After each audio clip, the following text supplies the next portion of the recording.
Oi, oi, tudo bem? Na aula de hoje nós vamos falar então a respeito de camada de pele. E eu sei que muitos de vocês têm dúvida qual é a camada de aplicação da técnica de nanopigmentação. Vamos lá então, eu vou te explicar tudo para que você não cometa mais o erro de aplicar ou de forma muito superficial ou de forma muito profunda, fazendo com que o seu cliente fique insatisfeito com o resultado. Mas antes, deixa eu me apresentar. Eu me chamo Larissa Kaiser, sou biomédica esteta e nanopigmentadora e já atuo no ramo da estética há 13 anos. Também sou mentora de profissionais e pessoas que querem entrar na área com o meu treinamento Fios de Luxo. E agora, sem mais delongas, vamos para as camadas de pele.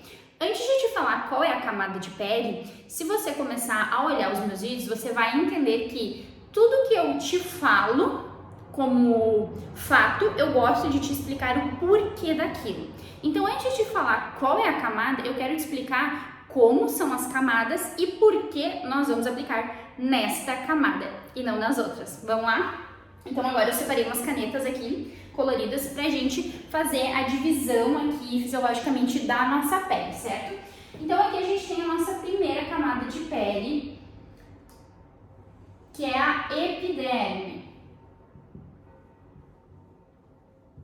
Ó, nossa primeira camada de pele é a epiderme. Uma coisa muito interessante que a gente pode levar em consideração é que aqui em cima da nossa primeira camada, a gente tem a camada chamada extrato córneo. Ela não é tão relevante para a nossa exemplificação aqui, mas ela existe, tá? Então, existe essa camadinha aqui, o extrato córneo. O que é o extrato córneo? O extrato córneo nada mais é do que aquelas células mortas já que a nossa pele já está fazendo ali o reparo tecidual para vir com uma nova pele. Então sempre a gente vai ter ali células mortas em cima da nossa primeira camada, que é a epiderme, certo? Agora a gente vai para a nossa segunda camada de pele, que é a nossa derme, certo? Então a gente vai para a nossa segunda camada de pele. E nós também temos a nossa terceira camada de pele, que é o nosso tecido adiposo. É o nosso tecido adiposo, tecido subcutâneo, como vocês quiserem chamar, é a terceira camada de pele. É normalmente onde a gente tem aquele tecido com mais gordura na nossa pele, tá? O nosso tecido de gordura. Então, o que acontece? A gente tem essa primeira camada de pele. A primeira camada de pele, ela é uma camada mais fina se comparada com a segunda camada de pele. A segunda camada de pele, ela é uma camada mais espessa. E algo muito legal que a gente vai entender aqui agora é que o quê?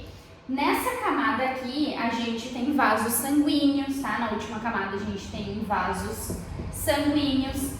Aqui na epiderme nós não temos vasos sanguíneos e aqui a gente tem vasos sanguíneos. Aqui a gente fala que é a nossa derme papilar, tá? Eu vou anotar esse nome também para que vocês possam anotando tudo. É a derme papilar. O que é a derme papilar? A derme papilar, ela é a primeira camada da derme. Ou seja, é uma invaginação da epiderme, essa camada, tá? Então, o que acontece aqui? Essa camada aqui, como eu já falei pra vocês, ela não tem vasos sanguíneos. A derme papilar, ela tem vasos sanguíneos de baixo calibre. Ou seja, o vaso sanguíneo, ele começa aqui, eu vou fazer em vermelho para vocês associarem. Então, o vaso sanguíneo começa aqui e aqui ele faz assim, ou seja, é como se ele finalizasse aqui. Por isso que se a gente observar muito, quando a gente faz uma ranhura na nossa mão, uma faca, alguma coisa assim, que ela não foi tão superficial, ela só tira, parece que a capinha e não chega a sangrar, quer dizer que nós não chegamos na segunda camada de pele. Muito provável que o corte foi tão superficial que a gente atingiu apenas a epiderme, que é a primeira camada que não tem vasos sanguíneos, certo? E aí, quando a gente começa a pegar já, ou seja, cortei, liberou um sanguinho já, mas muito de leve, muito provavelmente que a gente esteja na derme papilar, tá? Que é aquela camadinha onde a gente vai encontrar vasos sanguíneos de baixo calibre, ou seja, porque é onde já tá finalizando ali o meu vasinho. Então, pode ser muito provável que a gente encontre, tá?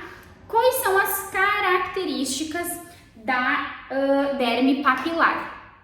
E já adianto para vocês que a camada de aplicação é sim na derme papilar, certo? Então a camada de aplicação correta da nanopigmentação é na derme papilar. Agora eu vou explicar o porquê. Agora tu já sabe qual é a camada, já entende como que funcionam as camadas de pele e agora eu vou explicar o porquê é na camada da derme papilar, certo? Vamos botar lá então características da derme papilar. Características da derme papilar, tá? A derme papilar, ela é uma camada que ela vai ter uma renovação de 6 meses a 1 ano, a depender de vários fatores. Quais são esses fatores, tá? O tipo de pele de pessoa, ou seja, uma pessoa de pele oleosa, uma pessoa de pele mista, a gente já consegue ter uma diferença bem relevante aí nessa regeneração tecidual. Uma pessoa de pele madura e uma pessoa de pele jovem, a gente precisa entender que, muito provavelmente, tá? A minha avó, ela não tem a mesma cicatrização que eu. Então, a tendência é levar um pouco mais de tempo, ou bastante tempo a mais, tá? Então, aí são alguns fatores que acabam destoando de uma pessoa para outra, tá? O estilo de pele, a faixa etária, então a gente precisa levar isso em consideração. Mas, em tese, é uma camada que ela vai sair de 6 meses até 1 ano, tá?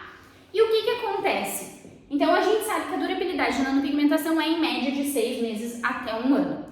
Quando a gente aplica na epiderme, ou seja, muito comum acontecer um profissional tá começando, tá com medo de pesar muito a mão, ele vai fazer o quê? Ele vai fazer bem superficial e quase não libera, então, o sanguinho ali que a derme papilar deveria liberar. O que acontece? Essa camada, ela vai ter uma renovação de 30 a 45 dias. Ou seja, muito provável que se você aplicar na epiderme, a sua nanopigmentação, quando o seu paciente voltar para o retoque, não vai ter mais nada ali. Então a gente precisa tomar bastante cuidado com isso, tá bom? Para não aplicar de forma muito superficial. Agora, se a gente aplica, em vez de ser na derme papilar, na derme mais abaixo, por exemplo aqui ou aqui, o que acontece? O prazo de renovação é mais de 1 ano. Muito mais de 1 ano, tá? O que acontece? As micropigmentações antigas, elas eram aplicadas de forma mais profunda. E aí a gente pode ver, né? Hoje eu atendi há 10 anos atrás clientes que eu fazia micropigmentação e duram até hoje. Então, assim, a gente tem que ter este cuidado. Claro que hoje as clientes já removeram e a gente já fez novos procedimentos com as técnicas atuais, certo?